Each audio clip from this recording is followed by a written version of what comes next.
All right, friends.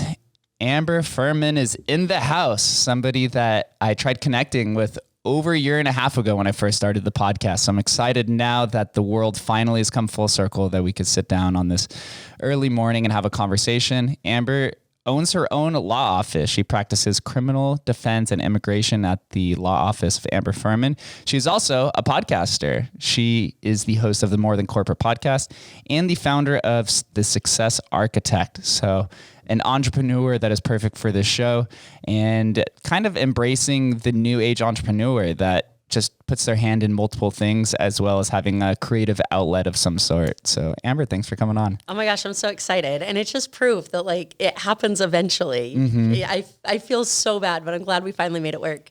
It happens. And as we were talking before this, a previous guest, Travis Chappell, that's a mutual friend of ours. When I first reached out to him, he told me that, if you reach out to somebody, everyone's busy, maybe gets lost in the DMs, maybe they're overloaded at the time. Give it a few months and reach out to them, or eventually it'll always come back full circle. And this has happened at least a dozen or two times.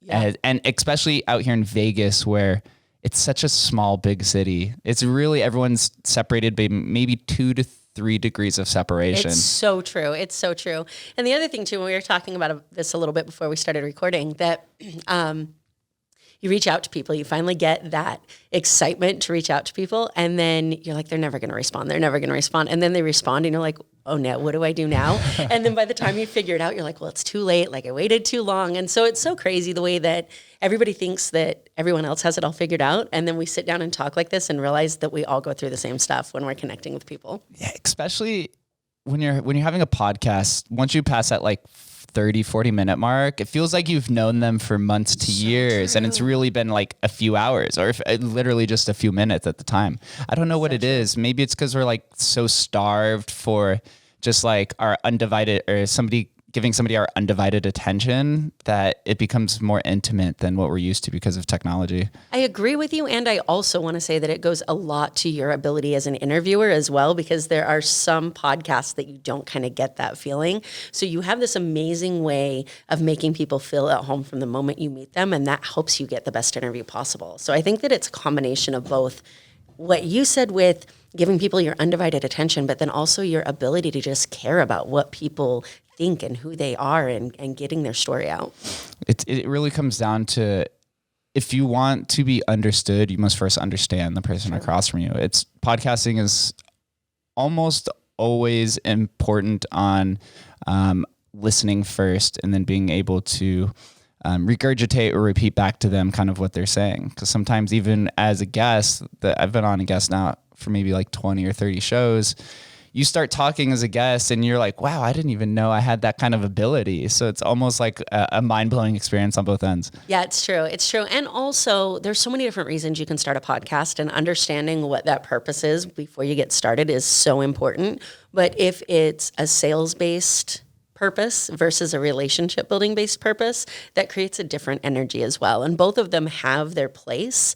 But I think that when you have a show like yours, where it's like, let's just sit down and talk and build the relationship, and there's not that, like, we've all been on those shows where there's that call to action at the end, and then you get added to somebody's mailing list. Yeah. Like, my God, all I wanted was a conversation. Yeah, it's beautiful. So we could start this way I like to start with the chicken or the egg. Out of the law office, Success Architect, and the podcast, which came first? Oh, okay. So I'm going to say the Success Architect came first, but I didn't know it came first. So I went to law school and became an attorney. And I can think back now to when I was a kid, and my grandma would say to me, "You care so much about people, I hope you never lose that." And through a bunch of trauma in my life, I did. I shut myself off completely, went to law school. And after law school, I had to start caring again because I crashed really, really hard. And as I started to heal from all the trauma, I started caring, created the Success Architect, and I feel like that's what I was always meant to do. So I think it came first, but I didn't know it came first, if that makes any sense at all.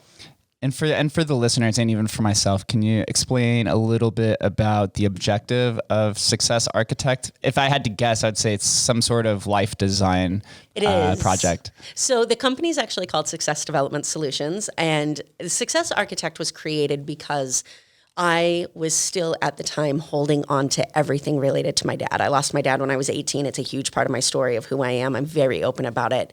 And he was a contractor. And so as I started to shift from the identity of just everything that is valuable about me is in the legal field to realizing I had more to offer, I was still trying to hold on to him. And this idea of architect was a way for me to give a nod to the role that he had in where I was.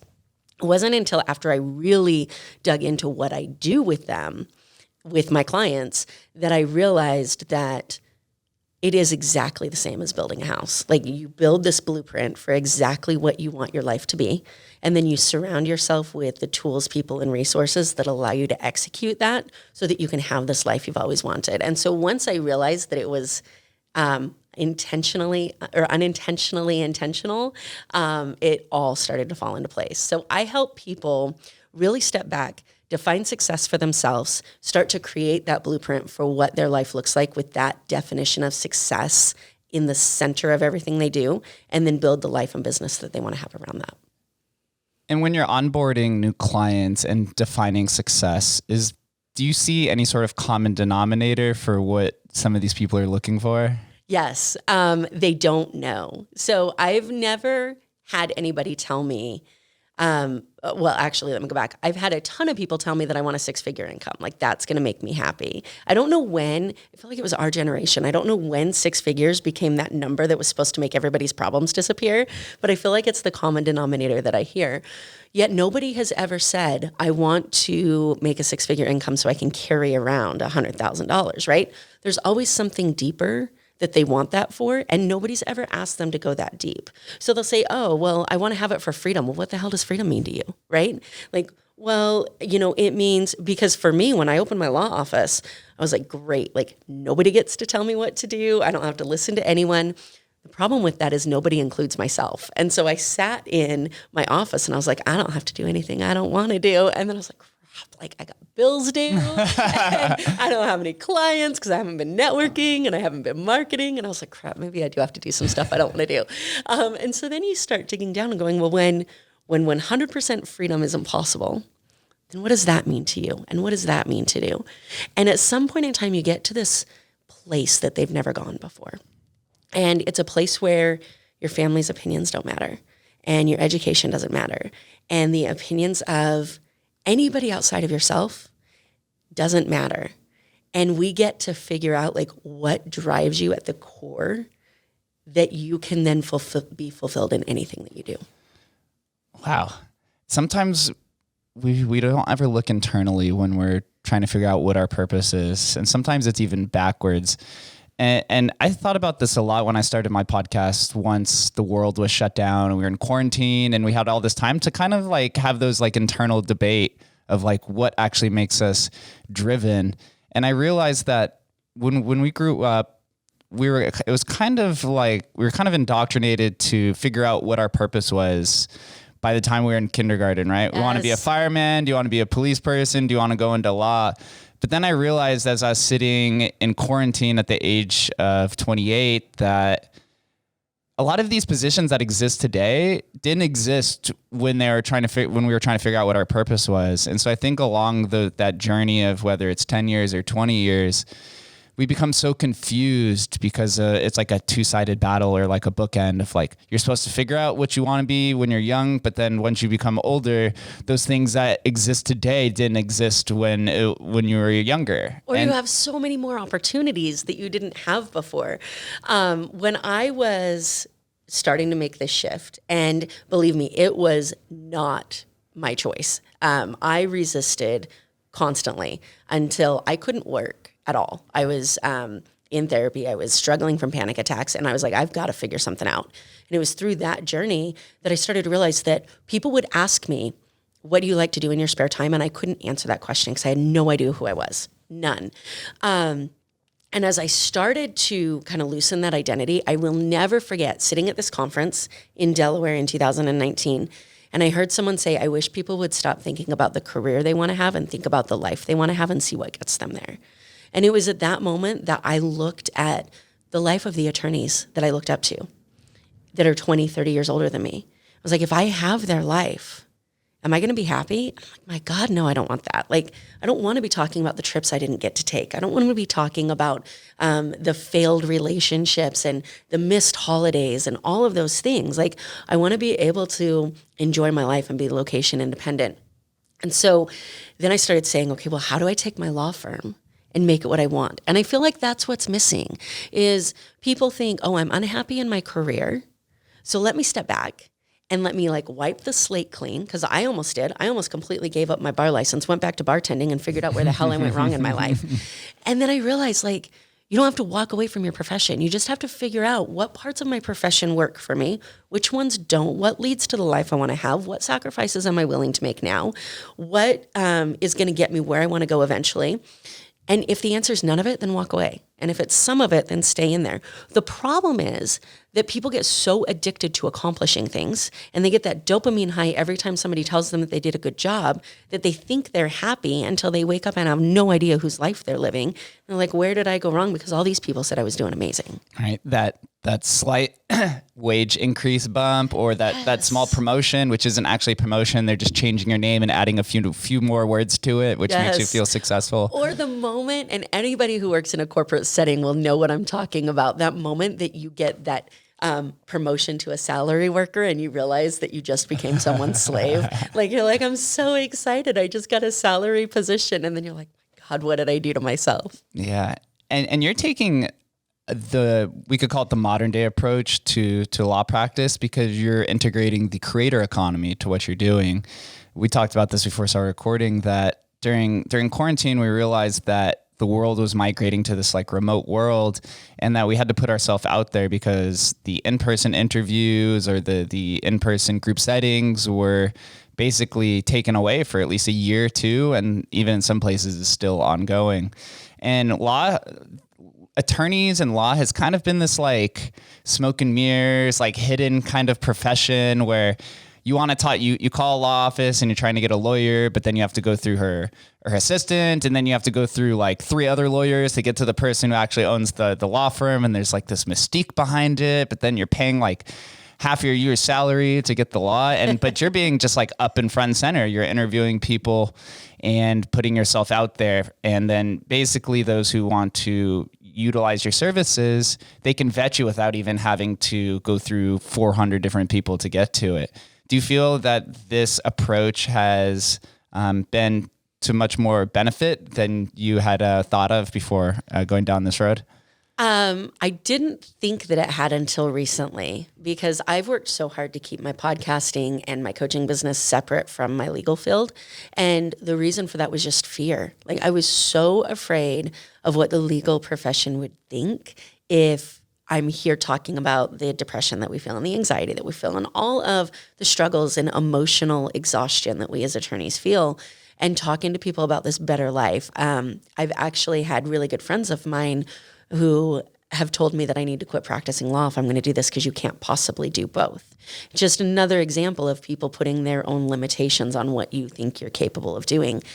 And this goes all the way back to when I started this whole journey too, because I remember my very, very first blog post that I posted before I started podcasting, and I shared it with a friend of mine, and he says, "This is amazing.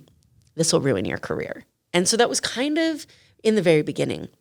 So I had kept it all separate, and then I was on a consult probably 6 months ago, and at the end of the consultation, the person says, "Oh, by the way, I listen to your podcast every morning, and I think it's amazing." And I had this initial panic of, oh my God, like they've integrated and now what am I going to do? And then I realized how cool is it that people get to feel like they're actually connected to me and that I'm a real person. And the skills that I use as a coach make me a better attorney because I can treat my clients like human beings instead of just facts on a piece of paper. And so over the last 6 months, I've really worked hard to integrate those even more. But it's still really uncomfortable for me. takes a while. I still even feel the same way, and you've been podcasting longer than me, but something that I see spoken about a lot on the internet is this like idea of building in public. And that's what a lot of the younger generations look for. And I think this is one of the reasons why Elon Musk is so successful. He's an internet troll, but the reason why a lot of those people who buy Teslas is because not so much the product, but more so because they like Elon Musk, and he's done pretty much everything in public. And so then you feel a little bit more authentic towards him, and it feels like you know him. And it's a big somebody that I looked up to a lot and a role model was Joe Rogan, because, and it's probably the same for a lot of people, is that he basically spoke his mind. He talked about doing DMT and drugs and like the other side of reality and the dark social constructs of the world. And it's not something that had been spoken about a lot. And he was going out on the edge because no one had really done it. And it could have all backfired on him. And sometimes people tried to take him out. But Travis Chappell, our mutual friend, taught me this idea when I had him on the show, was like sharing credibility when you're on a podcast. When you're sitting there talking with somebody and other people are listening, the relationship has pretty much been vetted, because it's like Amber came down here and she's sitting here in my little small ass apartment and we're sitting here talking. So obviously she gave me some sort of validation to have this conversation. And then those who are my fans who are listening, it was like, well, Jake's had on, 200 people. We brought Amber on. Obviously there's some credibility to her. And then we get to sit here and build a relationship. And so it's kind of like a win-win-win situation that a lot of those traditional professions haven't really caught on yet, and they become a late mover. But I think having a podcast specifically is my greatest asset, even more so than being an investor in crypto for the last 5 years, because I think social investing is going to catch like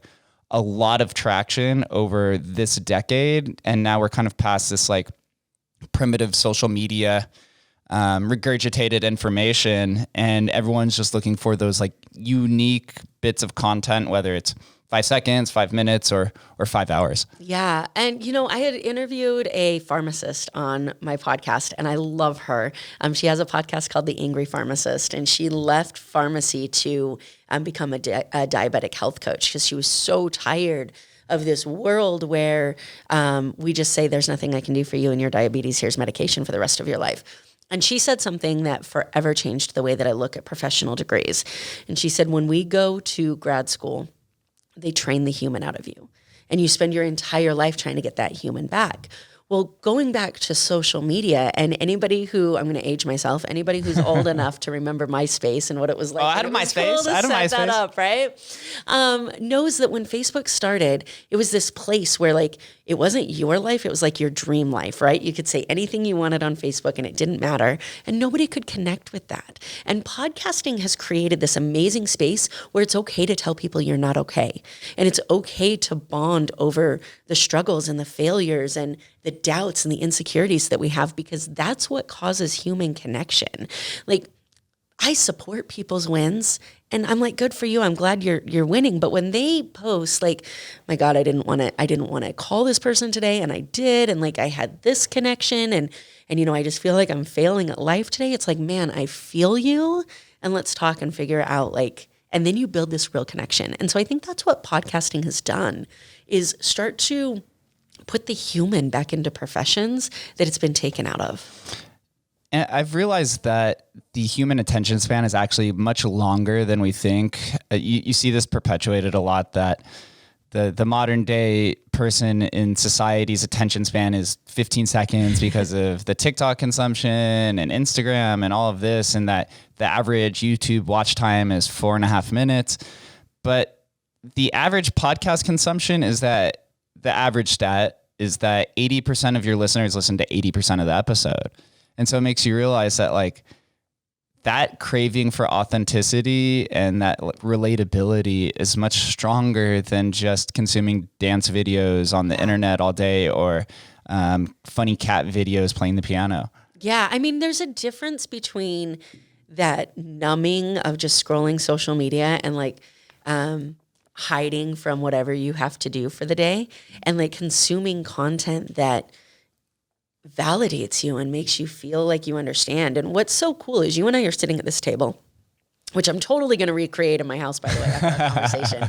But you and I are sitting at this table, which is cool. But there's all these people that are listening to this that are like sitting right here at this table, right? And they get to connect with us, and they get to reach out and have conversations with us and build connection in a way that you don't get to do when you're looking at, a TikTok video with 25 million followers or whatever, right? Like it's, and we're seeing it in modern day entertainment as well. Like how many more musicians are reaching out and engaging with their fans than they ever have before?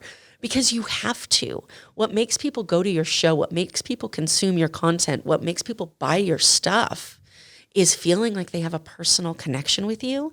I mean, I can listen to music on the radio. What's going to make me get dressed, get out of my house, go down to the strip, hit a casino, and listen to your music in real life when I never get to talk to you? But the entire experience makes me feel connected to you. Yeah, absolutely. We're on this trend of cutting out the middleman and making everything peer-to-peer, whether it's marketing to your direct consumer base or just building relationships like this.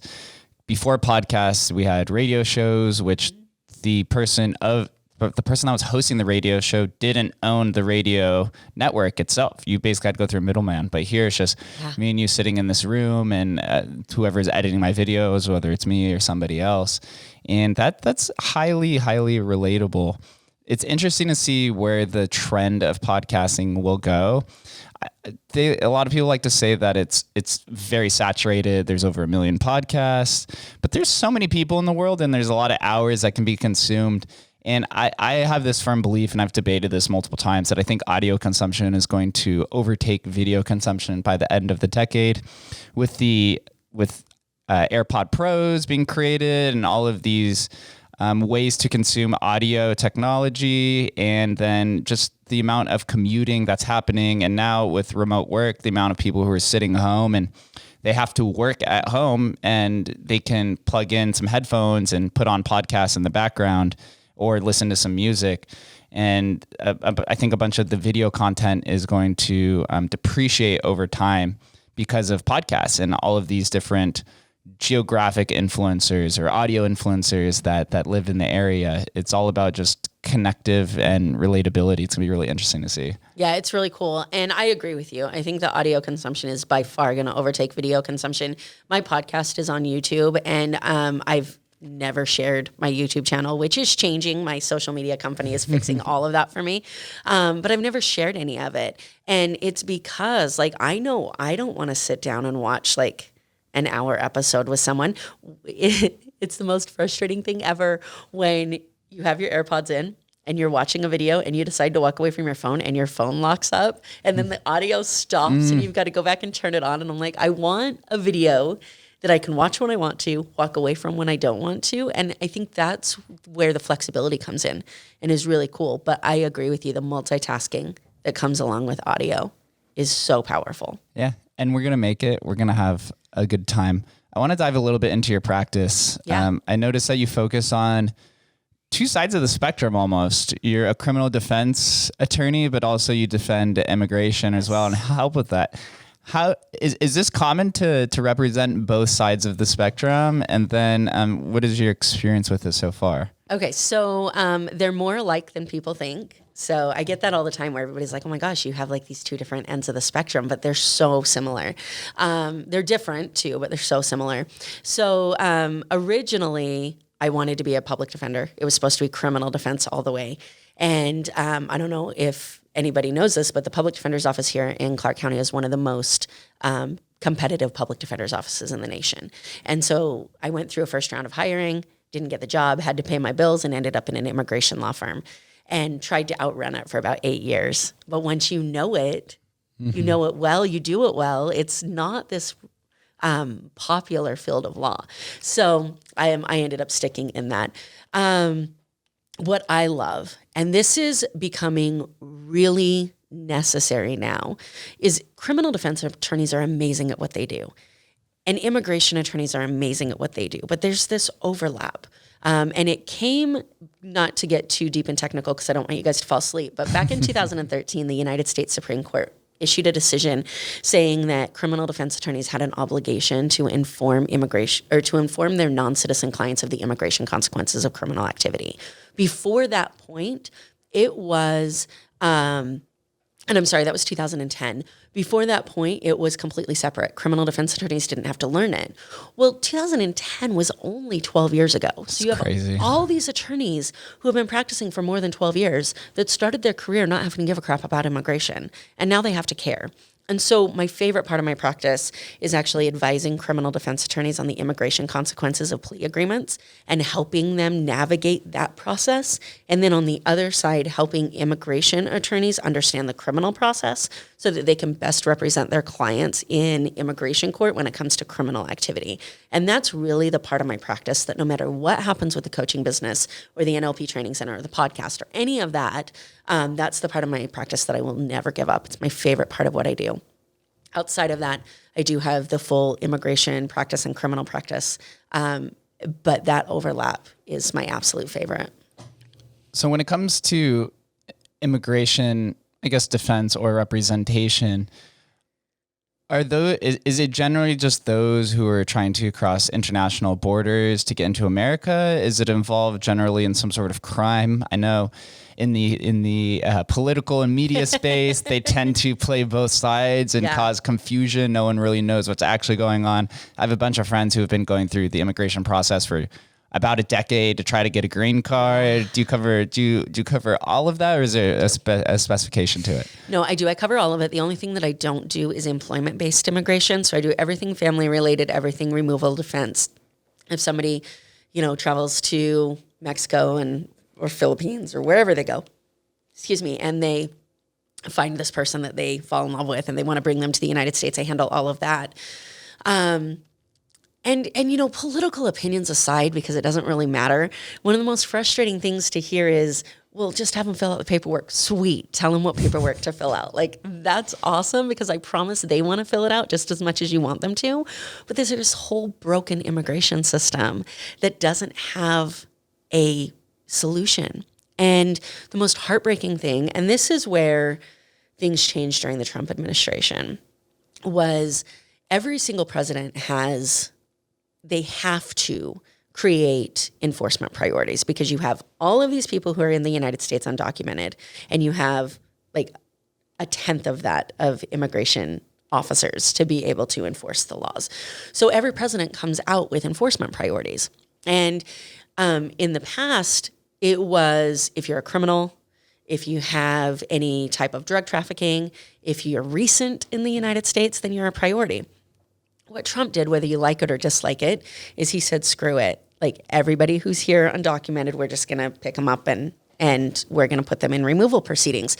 And while that seems like it would be effective, you have to choose where to put your resources. Like, how many people have ever had a task list that you're like, I've got all this stuff to do, right? You have to prioritize what's going to happen. So it's starting to shift back to where people who are in the United States recent, they just crossed the border, they have criminal arrests, citations, any type of violent crimes, that they're a priority. But over the last 5 years, I have watched so many families separated where the only thing that they did wrong was be here. And they have United States citizen children, and they have families that are left here, and there was just no option for them to stay, which in my opinion is completely ludicrous. Yeah, the separation of family, I think, is what hits a lot of American, how do I describe this? It causes a lot of frustration in America, and sometimes even Americans become violent and protest over that, because everyone has a family. If you were born, you have a family of some sort, whether it's adopted parents or not. And being separated from that family causes a lot of anguish and anxiety and depression, and can go down all these different paths. When, let's say here in Nevada specifically, what type of immigration services do you think are best suited, or which ones are you most active in? I want to make sure I understand your question. Yeah. Okay, here, let me rephrase it a little bit, because I'm trying to make sure that I cover all points in a PC manner. immigration in Las Vegas specifically, what type of services do you offer, or do you see need the most attention from a law or legal standpoint? Okay, so for anybody out there, don't hunt me down. The biggest problem that I see are that you don't have to be an attorney to practice immigration, which creates so many problems for me. Really? To I have to did not fix. know that. So if you've ever driven downtown Las Vegas and you've got the signs out that are like tax and income taxes and immigration, right? Like they are filling out forms and people will submit them as if they filled them out on their own. Well, there's all of these loopholes that don't get taken into consideration. And then these people are stuck and completely devastated. And it creates this lack of distrust this lack of trust when I need to come in and try to fix it. So the biggest thing is like regulation on who can actually submit those. And there's nothing that we'll ever be able to do to stop somebody from filling out a form and then somebody else submitting it as if they filled it out, because you can't regulate that. But if I could just get one message out to anybody who's undocumented or going through an immigration process, it is that a notary or a tax representative is not an attorney, and that yes, we're more expensive. There's a reason for that. And so the biggest problem, and this is the best example I can give. So getting your green card, and you may know this because you've got friends going through it, but getting your green card is this multiple step process. So you have to have somebody that'll petition for you. And then you have to actually apply for your green card in one way or another. So the first step is based upon a relationship to somebody. And the second step is based upon your ability to be allowed into the country. How you apply for that second step depends on a lot of factors. So the biggest problem that we have with that is somebody will file the visa petition, but then there's no way to take advantage of that second step, or they leave the country to go interview through the consulate. And because they missed the intermediate step, they can't come back for 10 years. And now they're stuck out there because the person who filled out their form didn't tell them that. And there's nothing I can do to fix that. So the biggest thing is just helping people understand that attorneys for immigration are here for a reason. And that you need to be really careful who you trust. That is the scariest part, because that's when families become ripped apart from each other. I know. Also, isn't there a component to getting your green card where you have to provide information on like what kind of services you can offer America more specifically? It's like very broad in a sense, correct? Yeah, so I don't dig a ton into that because that's more employment based. There are employment based type investor visas, or if you don't have the special skills that are necessary, because it's crazy difficult to get an employment-based visa. Like the Department of State has this whole list of the amount of American workers that should be available to do a job. And the person that's petitioning you has to show that they've put out ads that there's no American workers that want to do the job before they can even bring you over to do it. But then there's this other side where you can say, okay, well, I'm going to create my own company. And I'm going to hire this many Americans, and I'm going to create this much income and revenue into the economy. So let me in that way. There's also, every green card is this discretionary element. And so if you have these negative factors, maybe you've been arrested for a DUI or something to that effect, then you can start to show things that you've done in the community that can outweigh any negative factors that you've had. It's almost like applying for grad school. It is so much like applying for grad school. Where they're like, we need 5 referrals. We need a blood sample. We need a blood sample. We need your grandma's maiden name. We need to know. We need your last 10 years of employment history. Your dog's paw print. Right. We also need the mayor to vouch for you, even though you've never met them before. Yes, exactly. And it makes it really impossible to do anything. And that's why the admittance of a grad school, or probably even into America for a green card, is pretty low. Do you actually know the statistic on that, on the amount of applications of immigrants that receive a green card? No, I don't have the stats offhand. And each place is different. And then the statistics are horrible too, because they take a person who has no criminal history and got denied for something, and they put them in the same bucket with a guy that has like 7 drug convictions and gets denied for that reason. And then it's like, well, only, 3% of applications get submitted. So this is the stat I do know, and this is terrifying, that especially, and this is local to Las Vegas, this was maybe 4 years ago was the stat, that when people apply for fear-based relief, because they're afraid to go back to their home country, that the approval rate for that is 3.5%. That is terrifying. That is, yeah. What's it called when they cross the border? It's like they're seeking asylum. Asylum. That's what it is. Yeah. Do you work with? I would assume probably here in Nevada, the most of the immigrant services are probably like Hispanic or Latino related. What is the second or I guess third most common immigration culture that you see coming to Las Vegas? So the majority of my clients are South and Central American. There's a big Chinese and Asian population here as well. Those communities always stick together, and so they'll go to a attorney that has that background, which is completely understandable. But for me, ironically, the second biggest area that I have of clients is Irish. Really? Yeah. Interesting. I've had a handful of clients from Ireland. Interesting. They know. Oh, I guess if Irish love to party, then Vegas is a hotspot. Actually, that's my family immigrated from Ireland back in the late 1800s during the famine. And I've actually met a lot of people out here in Vegas that are like, yeah, I'm part Irish as well. So yeah, I mean, there's and the representation goes across the board from somebody who, like I said, travels and then wants to bring somebody back with them, or maybe they're here. And when I talked about the overlay of criminal defense and immigration, what's so crazy is it makes no sense. And this is why it's so important to have somebody that knows it. And the best example I can give is, and Nevada just changed their law, so this was true until about 6 months ago, that if a client got arrested for petty larceny and it's a misdemeanor and they're here on a green card or they're undocumented, it was better for them to plead to felony burglary than it was to plead to misdemeanor petty larceny. And that's just one example of the way that the criminal and immigration laws make no sense and how important it is to understand that when you're representing people.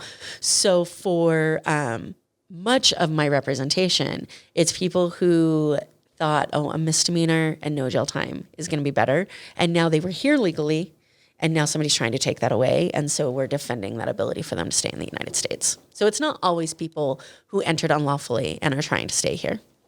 Yeah, I could see it being a mistakes of just a simple jaywalking ticket or some of these trespassing things, trespassing tickets that happen on the strip, private property. There's so many antiquated laws and archaic ones that should not exist.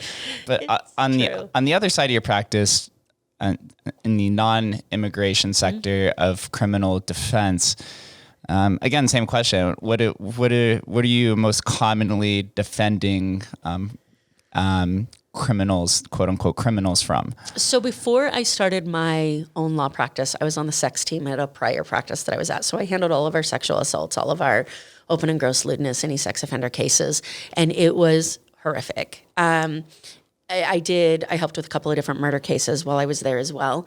And I could do those at my firm, but again, you only have so many resources. So I refer those out. In my firm, I focus on drug cases. I focus on any type of like theft case. We'll do DUIs, domestic violences, possession of stolen property, anything that gets into your potential life sentences, potential sex registration, things to that effect. I'll farm out to somebody that does nothing but criminal defense and refer that out. Because for me, and I know there's a lot of attorneys the same way, it's all about making sure the client gets the attorney that is best fit. That's best fit for their needs, not me just cashing a check. Yeah, that's very good to hear, because I have a lot of friends who've had different representation and they had to get a second or third lawyer because they weren't pointed in the right direction. And that attorney just took on it because, well, whatever reason, they needed money or they were stubborn and thought that they could take on a larger load than what they can actually represent. Yeah. I mean, and we were talking about this a little bit before with podcasting, that immediate credibility that you get because you're sitting next to or you're referred by somebody, right? When when somebody refers a case to me or when I refer a case to someone else, like that's not just that attorney's reputation on the line. It's my reputation as well. And I have gotten more business from the cases that I didn't take than I've ever gotten from the cases that I did, because people aren't used to hearing, I'm sorry, I'm not the right attorney to help you.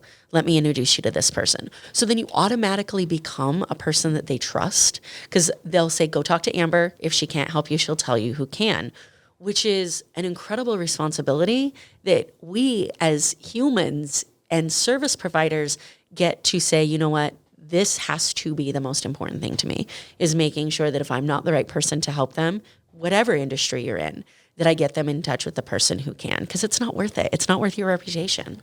I find your skill set very unique, just having this conversation. You have a podcast and you also have a business where you basically deconstruct somebody's life and then help them build it back up.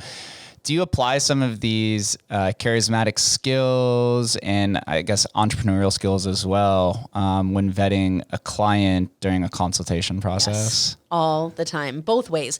I never expected it to happen. So when I started going through this NLP process, I went through it because I needed to know how to run a business and I wanted to be a better business owner. And I learned about human communication and behavior and how our version of reality is formed. And it made me a better attorney, because prior to that, I'd look at a police report and I would see 10 different witness statements that said 10 different things. And I'm like, okay, 9 of these people are lying, but they're not. Like, it's what they really think they saw because of the way that our brains as humans filter information. So when you're having a conversation with somebody and they are adamant that something happened and you're adamant that it happened the other way, you can either butt heads with that person or you can step back and figure out, how do I get into this person's version of reality? And how do I understand what they think they saw? And maybe mine's not right. Maybe theirs is right, but it requires this willingness to have this conversation. So it's allowed me to understand what my clients are saying to me, both in the coaching business and in the legal business. It's made me a better cross-examiner when I'm interviewing witnesses, when I'm trying to get my clients to tell me that thing they don't want to tell me, because every single attorney knows what it's like to have a client on the stand or have a client next to you in court and have something come out that your client didn't want you to know and you can't fix it because it just came out in court. So getting that thing to come out earlier, it allows me that better communication. It's been incredibly useful. I've found this a very similar thing as well, that practicing on the podcast is essentially practice for real life. And you have just good conversations with just the everyday individual, and then using these skills out in the real world end up landing you more opportunities. When I go back to my first ever podcast a year and a half ago, so cringe. Like, it's so very, bad. very, Mine. it's very monotone, not looking at the camera, many grammatical errors, which I still do to this day, which probably will never improve, but I give up. yeah.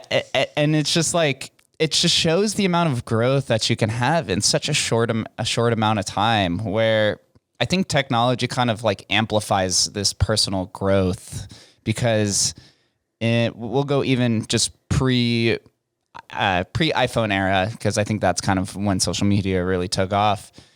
In order to practice these kind of skills, there was maybe a handful of people who were podcasting. I listened to your episode with Jordan Harbinger, who amazing guest. He started his podcast, I think, in like 2006 or 2005, and he talked about how hard it was to get people onto his podcast because people had no idea what it really was, and then there was no real blueprint or template to go about interviewing somebody, which everyone kind of brings their own intellectual creativity and charismatic skills to the game or the field, whatever you want to call it, the podcasting table. But back then, there was no way to practice it really. Yeah. I mean, unless you sit around your corporate job and kind of just like, quote unquote, shoot the shit around the cooler with all of your coworkers. But this is like completely changed the game. And integrating this now into the creative economy has become an amplifier. That's why I applaud you for taking on and doing a podcast in the legal space that is like frowned upon, but you could be one of those leaders that completely change or ratifies what it is to be a modern day legal representative. Yeah, it's really interesting because I haven't really incorporated the legal. I've done some Facebook Lives on my law firm page, but like I've been playing around with the possibility of doing like a legal segment on the More Than Corporate podcast, like life of a lawyer type thing, right? Which I think would be really cool. On your point though, and I don't know if you feel the same way. I have a feeling you do. That oh shit, I'm gonna take over your table. Yeah, sorry, my table's a little wobbly. No, you're fine. I forgot. So compared to your first episodes, how much more willing are you to take your guests to places that you can tell they don't want to go, right? Like you get this ability through practice to be able to read people and they give an answer and you're like, oh, there's more there. So the attorney in me makes my clients or my guests do a legal release. And I don't do it as well as I should, but it's just a check mark that says, hey, like I'm going to do stuff with this in a Google form. But one of the questions in that Google form is, this podcast is open-ended. Is there anything you don't want to talk about? And of course, everybody always says, no, I'm an open book. And then I'm like, all right, you said, right? And so when they start answering questions and I'm like, there's more there. I was like, oh, wait, they gave me permission to do this. Mm-hmm. And then you get to push back and be like, I know there's more there. How far do I want to push this? And probably my favorite episode with that is I interviewed a guy, and when I asked him what success meant to him, he told me he didn't believe in success. And I'm like, what the hell are we doing on my podcast? But I was like, I want to know. And so we spent maybe 25 minutes of this 60-minute podcast digging into what happened in his life that made him think success was a bad thing. Probably trauma. And it ended up being such an amazing episode that I never would have gotten if I would have just said, oh, all right, like you don't believe in success. Sweet, I'll just edit that out. Yeah, it comes down to the navigation of a conversation and kind of the logistics behind it. Yeah. You realize that most conversations that we have in just random encounters, whether you're at the mall or on the street, on the crosswalk, they're very surface level. And we don't oftentimes realize until we've gone through the experience of diving multiple layers deep into a topic or a discussion that the reason why we talk about the weather or the traffic or the local news is because fear kind of holds us back from diving deeper into what's really going on in somebody's mind. And having an hour-long conversation with somebody, you begin to realize like, oh, this person is holding back a little bit. Yes. And then you have to understand how to go about it. Like if Amber's talking about immigration, do I want to continue diving into the immigration route? Do I want to go into the criminal route? But then when I go into the immigration side, how many layers deep do I want to go into that? Yeah. Because there's always going to be a like buzzword worthy conversation or soundbite into it. It's always about how you want to word it.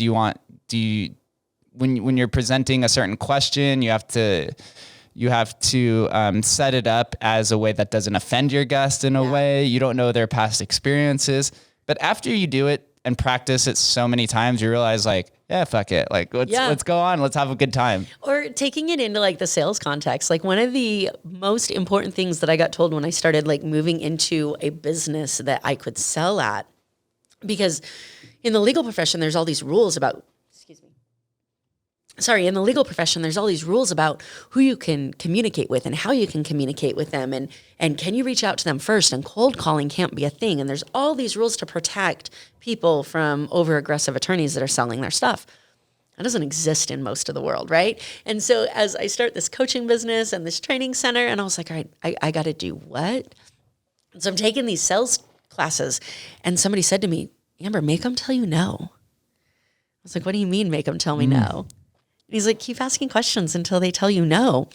I was like, oh, my podcast is going to love this, right? And so I decide how far I want to push somebody, but it's like, make them tell you they don't want to go there.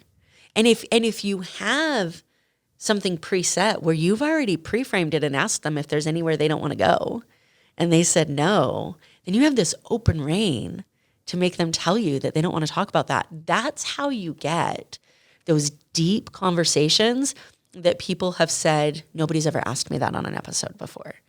And that's when you know that it's a great conversation, because now you're getting some sort of response that this person has never thought about before. Yeah. And it's going to come off as like this highlight of the conversation. And that's when you know you're like, I'm doing a good job as a guest. But have you ever reached the point of interviewing somebody where they put up this wall and said, I'm not comfortable going about it this way, or I can't respond to this because of some sort of external force that's preventing them from diving multiple layers deep into a topic? The Jordan episode, he mentioned that there were places that he couldn't go because of legal reasons, which is understandable. For the most part, they've been able to tell me before in any type of a pre-interview, hey, I can't talk about this. Or sometimes they'll just say, this is still in the works, I'm not going to talk about it now. I've made the decision to pull back because although I knew that I could have gotten there eventually, I didn't feel like it was good content anymore. And that's a decision too that you make. Like, do you keep pushing at something, or do you pull back because it's just not effective anymore? And you might get there, but how much of the time that you have to delve into other things are you wasting with that? But I do have a challenge for everybody listening. And I was at a conference and we had to go to another location, and I shared a Lyft ride with somebody I'd never met before. And he was at that conference. And by the end of that Lyft ride, he had been nicknamed the guy who asks good questions. And the Lyft driver, like, I know more about that Lyft driver than I ever wanted to know, because he would just ask questions and then she would laugh. And he would be like, no, I'm serious. And all this, and it was questions like, why did you move to Dallas? And she would say, oh, I just wanted to get away from my life. Well, what did you want to get away from? I'm like, who asks a Lyft driver that? And all of a sudden I know that like, she was like into this like S&M scene where she lived before, and she was like into drugs and she needed to get away from that. And like, all of a sudden she's looking like somebody cares about my life. Like somebody cares about me.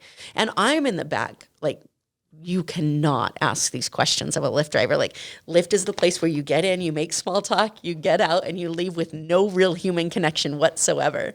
And he's like, I don't live my life that way at all. So I would challenge you guys the next time that you're in a social setting where you're like, this isn't where we build connections, like ask questions and see what happens, because I've gotten clients in Lyft calls from that, or Lyft drivers from that. I've gotten like these deep friendships from people that in the past would have just been a passing conversation, because you're willing to ask questions that nobody's willing to ask. And you'd be surprised how willing people are to open up, because they've never been asked that question and they don't want to come off as egotistical, just talking about their life immediately upon the first interaction. But all you have to do is break 2 or 3 questions in, and all of a sudden you're talking about their past history, what's their passion, what's their purpose. Yeah. And then it's 30 minutes later and you're like, whoa, that was crazy. You like, if your Lyft driver turns up the music, you're like, okay, cool. Like he's not feeling this, right? But think about it. Like in their profession, where they pick people up, they drop people off. Some people put their headphones in. They don't have a conversation at all. Like, you're talking to people who have been put in this social box of, my job is to drive this car, or my job is to check out these groceries, right? Like, you can start these conversations with people that are human beings that kind of check their human at the door and start their job, and then they pick it back up when they clock out. And you can have these real conversations with them, and we grow from it as well.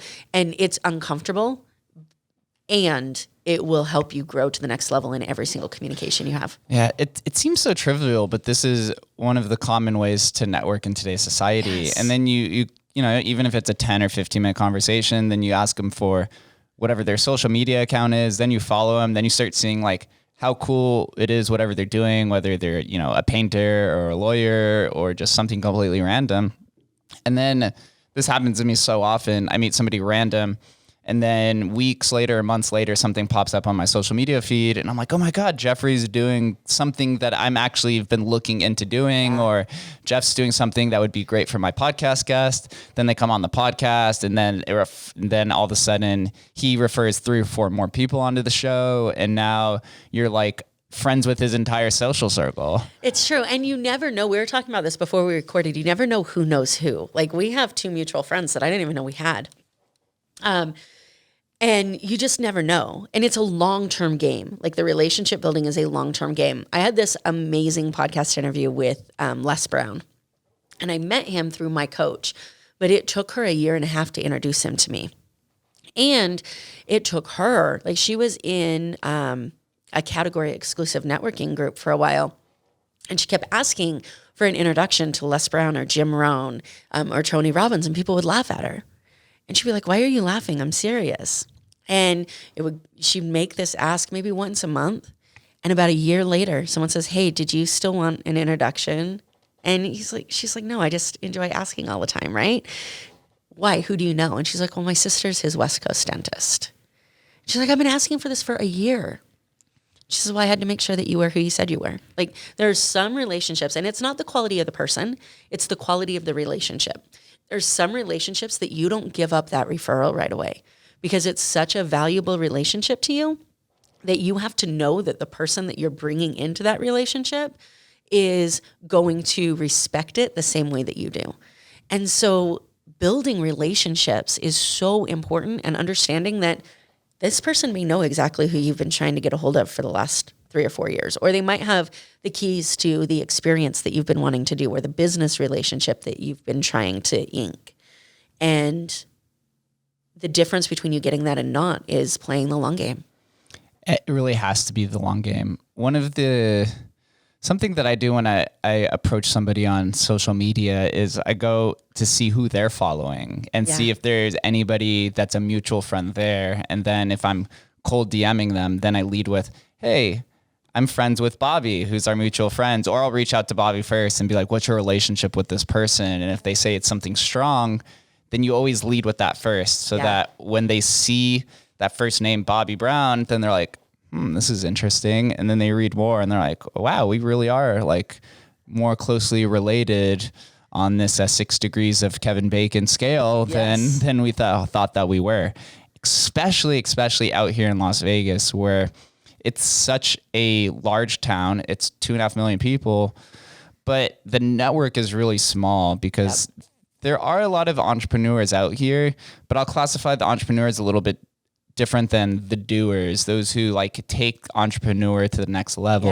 That network is maybe, my speculation is about 10,000 people, and 10,000 is not that, and 10,000 is not that big. No. And they're so supportive. Like I'll go to events just to support a person throwing it.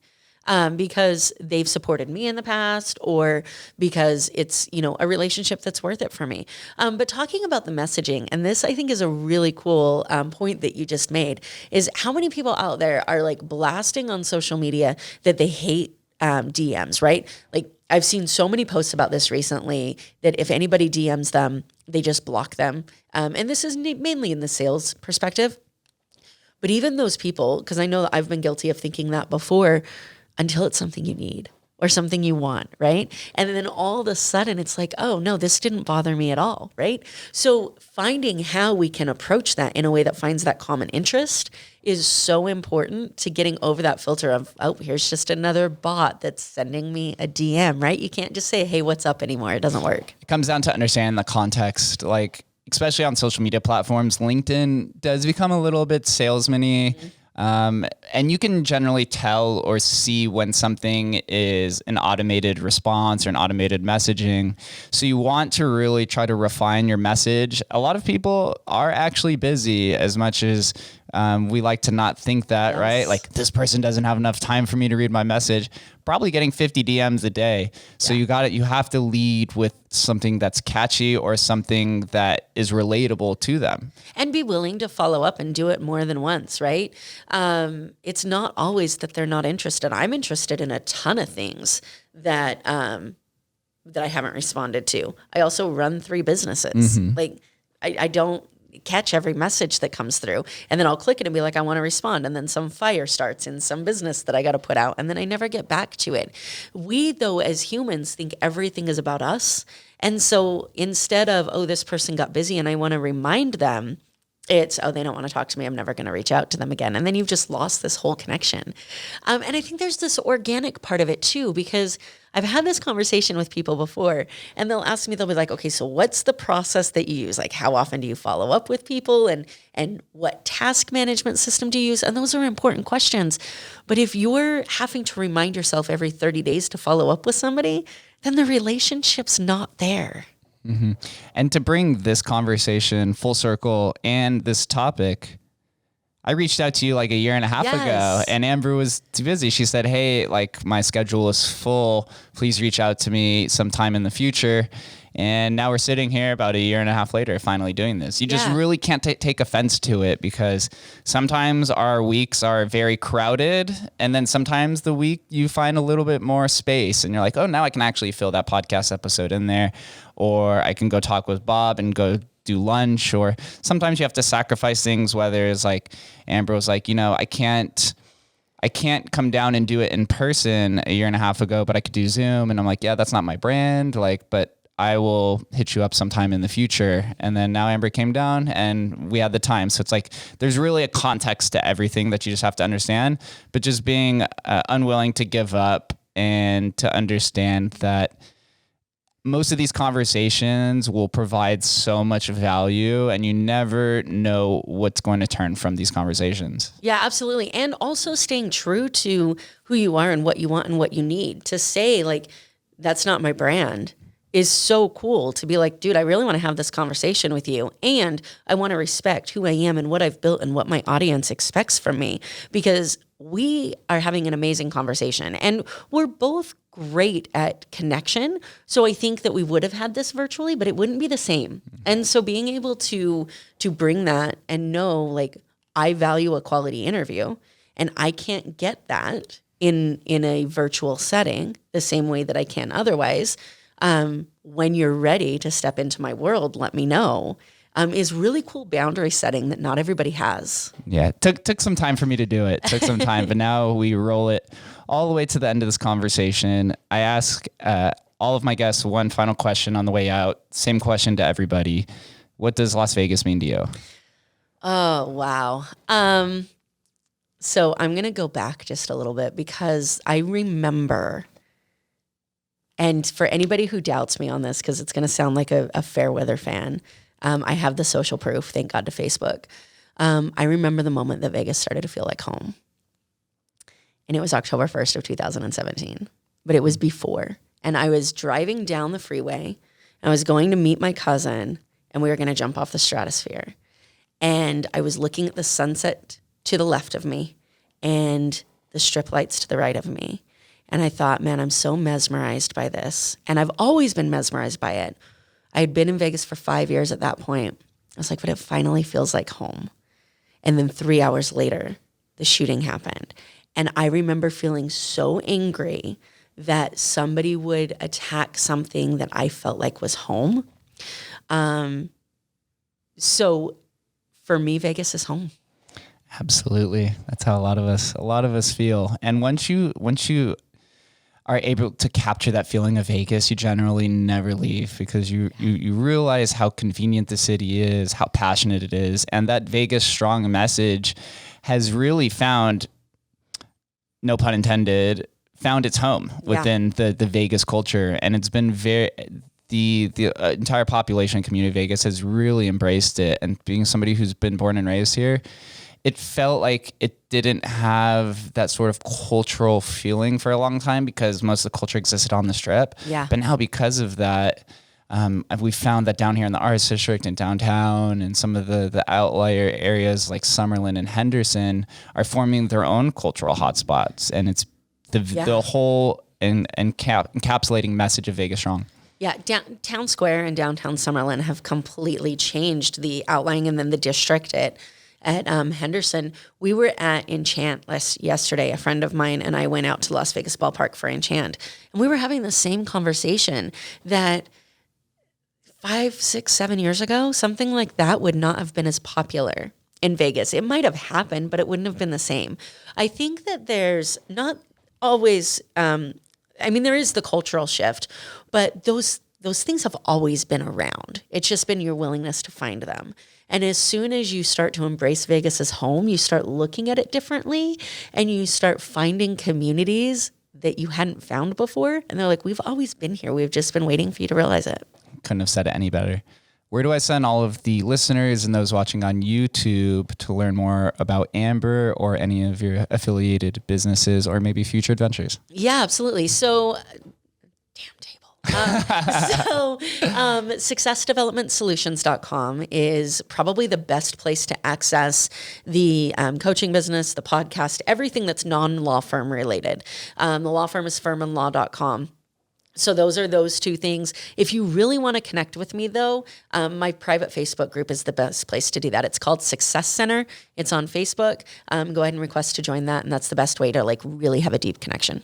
Boom. Facebook groups, man. There's actually a lot of value in Facebook groups, not so much on the feed, but Yeah. I've found a lot of successful entrepreneurs have been building through those mediums, and then you can obviously transfer everyone to anything other outside of that, whether it's YouTube or your own business. But Amber, thank you for coming on. I really enjoyed this conversation that we finally got to do it. Persistence is key. It shows through this conversation and through your own story and messaging that you will prevail. And I'm excited to see what business number 4 is here at some point in the next future. Take it back. No business number 4. I'm sure it'll happen eventually. Thank you so much for having me and showing me what podcasting can look like in person, man. I'm really excited for this. Yeah, I'm excited to see your podcasting studio when you set it up at home. Hell, I'm probably just going to pay you to set it up for me, so you'll see it first. I'll make sure that I don't bring a wobbly table. Thank you guys for listening, and we'll catch you next time.